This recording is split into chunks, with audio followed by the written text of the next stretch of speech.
Hello' everyone, সকলোকে স্বাগতম জনাইছোঁ আমাৰ চেনেল আছামিজ পাকঘৰলৈ। আজি মই এটা খুবেই টেষ্টি ৰেচিপি লৈ আহিছোঁ আপোনালোকৰ ওচৰলৈ, পিঠা ৰেচিপি। এই ৰেচিপিটো মই মাত্ৰ 1 কাপ চাউল গুড়িৰে বনাইছোঁ। ইমানবোৰ পিঠা। এই পিঠাবিধৰ নাম কি মই নাজানো, কোনোবাই জানে যদি কমেণ্টত জনাব। দেখিছেনে, ইমানবোৰ পিঠা হৈছে মাত্ৰ 1 কাপ চাউল গুড়িৰে। খুব কম সময়ৰ ভিতৰতে সহজতে বনাই ল'ব পাৰি এই পিঠাবিধ। আলহী আহিলে একো টেনশ্যন নোলোৱাকৈ আপোনালোকে এই পিঠাবিধ পটককৈ বনাই খুৱাব পাৰিব।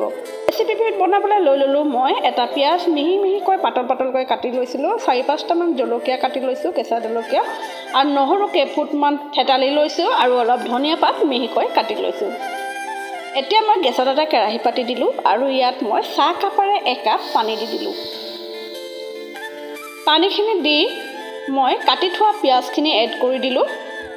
পিঁয়াজখিনি অকণমান কোমল ভাৱ অহালৈকে মই সিজিবলৈ দিম। পানী অলপ কম যেন লাগিছে, সেয়ে মই সেই কাপটোৰে আকৌ আধা কাপ পানী এড কৰি দিলোঁ। এতিয়া অলপ পিঁয়াজখিনি মই অকণমান লৰাই দিছোঁ। পিঁয়াজখিনি 1 মিনিট সময়ৰ বাবে উতলিবলৈ দিলোঁ, আৰু এতিয়া এড কৰি দিলোঁ মই ইয়াত কাটি থোৱা কেঁচা জলকীয়াখিনি, আৰু লগতে এড কৰি দিলোঁ থেতালি থোৱা নহৰুখিনিও। এতিয়া এইখিনি মই মিক্স কৰি লৈছোঁ। আপোনালোকে মোৰ এই ভিডিঅ'টো যদি ইউটিউবৰ পৰা চাই আছে তেন্তে প্লিজ ছাবস্ক্ৰাইব কৰি দিব, আৰু যদি ফেচবুকৰ পৰা চাই আছে মোৰ এই পেজটো ফ'ল' কৰি ল'ব।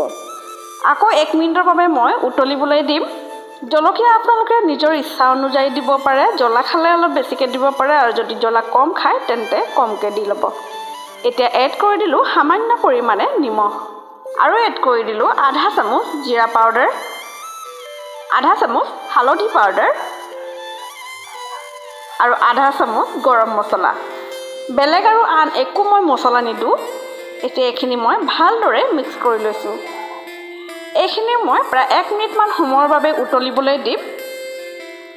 1 মিনিট সময় হৈ গ'ল। এতিয়া মই পানী যিটো কাপেৰে লৈছিলোঁ মই সেই পানী লোৱা কাপটোৰে মই 1 কাপ চাউল গুড়ি দি দিলোঁ। এতিয়া এইখিনি মই ভালদৰে মিক্স কৰি ল'ম। এইখিনি ভালদৰে মিক্স কৰি থাকিব লাগিব যেতিয়ালৈকে পানীখিনি শুকাই নাযায়। চাউল গুড়িখিনি ফুলি উঠিব, আৰু পানীখিনি শুকোৱালৈকে এইখিনি মই অলপ লৰচৰ কৰি দিছোঁ। আৰু এই 1 কাপ চাউল গুড়িৰে ভালেমানখিনি পিঠা বনাই ল'ব পাৰি খুব কম সময়ৰ ভিতৰতে, সহজতে। এইখিনি মই ভালদৰে লৰচৰ কৰি পানীখিনি একেবাৰে শুকুৱাই দিছোঁ। আপোনালোকে যদি বেছিকৈ বনাবলৈ বিচাৰে তেন্তে চাউল গুড়ি আৰু অকণমান এড কৰি দিব। গোটা গোটা হৈ আছে, এয়া বগা বগা দেখিছে নহয়, চাউল গুড়িবোৰ বগা বগা হৈ আছে। এইখিনি গোটেইখিনি ভাঙি দিব লাগিব। সেয়ে মই চামুচেৰে ভালদৰে লৰাই ভালদৰে মিক্স কৰি লৈছোঁ। গোটেই পানীখিনি শুকাই যাব এনেকৈ লৰাওঁতে। এই পিঠাবিধ খাবলৈ বহুত ভাল লাগে, বহুত টেষ্টি হয়। টিফিনতো দিব পাৰে। যিহেতু এতিয়া ঠাণ্ডা কালি, চাহৰ লগত গৰম গৰম কিবা পিঠা থাকিলে খাই ভাল লাগে। আবেলি নাস্তাত এনেকুৱাকৈ আপোনালোকে বনাই ল'ব পাৰে, খাবলৈ বহুত বেছি ভাল লাগে। আলহী আহিলেও সুবিধা হয়, খুব কম সময়ৰ ভিতৰতে পটককৈ বনাই ল'ব পাৰি। এয়া দেখিছে নহয়, গোটেই পানীখিনি শুকাই গ'ল চাউল গুড়ি। এতিয়া মই ইয়াত এড কৰি দিছোঁ কাটি থোৱা ধনিয়া পাতখিনি। ধনিয়া পাত অলপ সৰহকৈ দিলে ভাল হয়, যিহেতু ধনিয়া পাতখিনি পিঠাটোত দেখি পোৱা যায়, কালাৰটো দেখিবলৈ ভাল লাগে।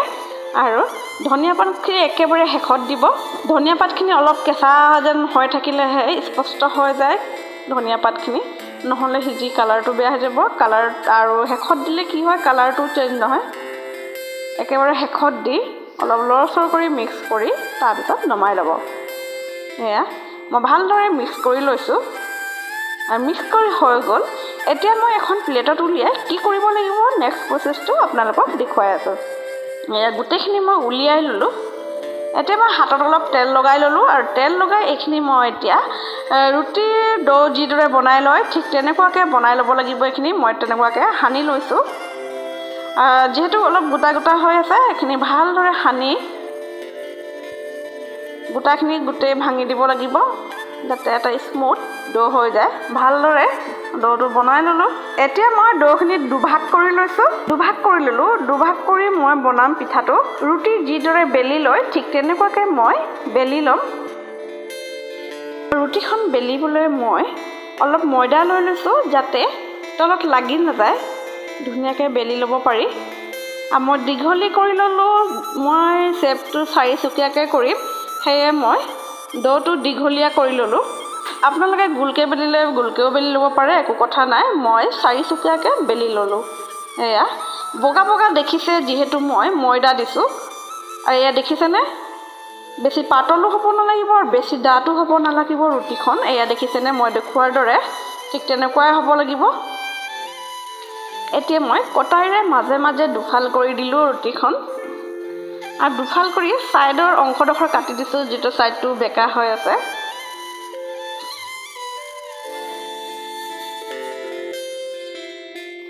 ৰুটিখন মই 2 পিচ কৰি ল'লোঁ, আৰু এতিয়া পঠালিকৈ এনেকুৱাকৈ মই কটাৰ দৰে কাটি লৈছোঁ।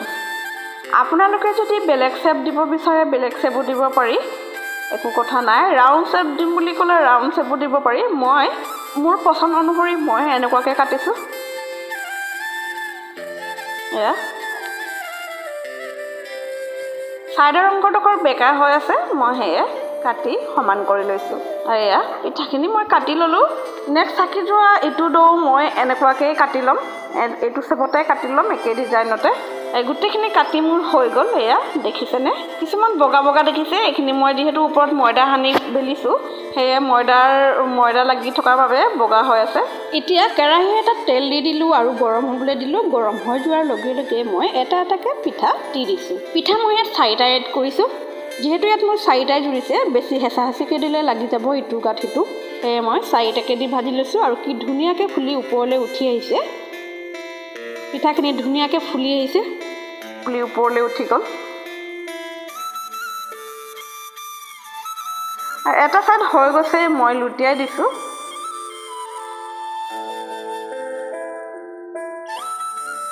আনটো ছাইডো ধুনীয়াকৈ হৈ গ'ল।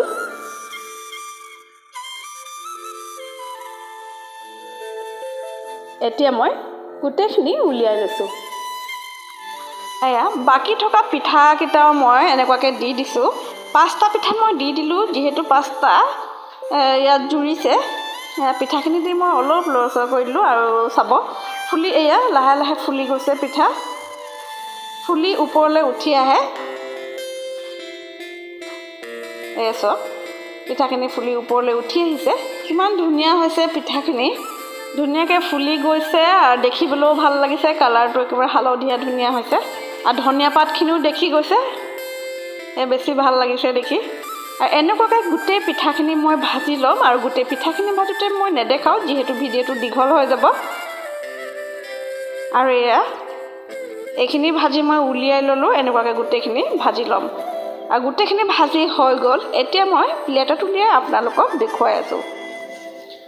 চব দেখিবলৈ কিমান ধুনীয়া হৈছে। ধনিয়া পাতখিনি দেখিছেনে, দেখিবলৈ কিমান ভাল লাগিছে।